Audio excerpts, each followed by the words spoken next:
မင်္ဂလာပါရှင်အခုခါမှာဆိုရင်တော့ရပင်းကြေနဲ့ရရည်ကြေအတန်ထွက်တူတဲ့အသုံးနှုန်းလေးတွေကွဲပြားတယ်ဆိုတဲ့အကြောင်းကိုပြန်လည်မျှဝေသွားမှာဖြစ်ပါတယ်ဒါဆိုဗီဒီယိုလေးဆုံးအောင်နားထောင်ကြည့်ရအောင်ပါရှင်ရပင်းနဲ့ကြေတာ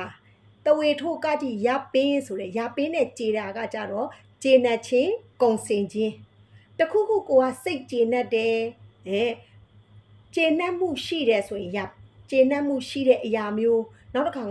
ငါမှာသူ့ပေါ်ငါအကျွေးတွေတင်နေတာငါအကျွေးတွေအကုန်လုံးကျေသွားပြီငါတာဝန်တွေကျေသွားပြီငါတို့တွေလေတယောက်နဲ့တယောက်ရန်ညိုးတွေကျေအေးသွားပြီ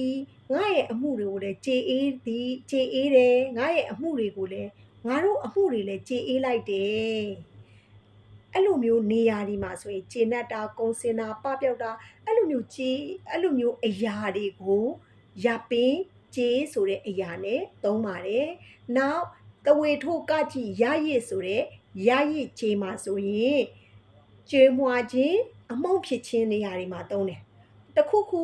အမုံနေကျေးအောင်ထောင်းတယ်။ငရုတ်သီးမုံကိုကျေညက်နေအောင်ထောင်းမယ်။မြေပဲဆန်ကျေညက်နေအောင်ထောင်းမယ်။မြေပဲတွေကျေတယ်အမုံတွေကျေတယ်တို့အမုံမုံနေရလေညက်ညက်ကိုကျေးလို့ပြီအဲ့လိုမျိုးအရာတွေနောက်တစ်ခါကိုယ့်ရဲ့အစာအိမ်မှာဆိုရင်ငါအစာမကျေသလိုကြီးဖြစ်နေတယ်ဝင်းထဲမှာလေပြုတ်တိုးနဲ့အစာမကျေခြင်းလို့နောက်တစ်ခါအစာကိုကျေညက်အောင်ဝါစားပါဆိုတဲ့စကားလုံးတွေနောက်စိတ်နဲ့ပတ်သက်တာမှာဆိုရင်ဝမ်းနဲ့ကြေကွဲတာ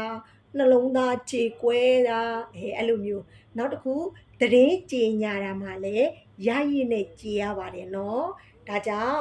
ရပင်းကြေနဲ့ရရည်ကြေနဲ့ဟာအတန်တွက်တူတယ်အသုံးအနှုန်းလေးတွေကွဲပြားတယ်ဆိုတာကိုတော့သိသွားပြီဟုတ်တယ်ဟုတ်သိသွားပြီအတန်တွက်တူပြီးတော့အသုံးအနှုန်းတွေကွဲပြားမှုရှိတဲ့အတွက်မှားယွင်းတတ်တာလေးကိုပြန်လဲမျှဝေပေးခြင်းဖြစ်ပါတယ်ရှင်ကျေးဇူးအများကြီးတင်ပါတယ်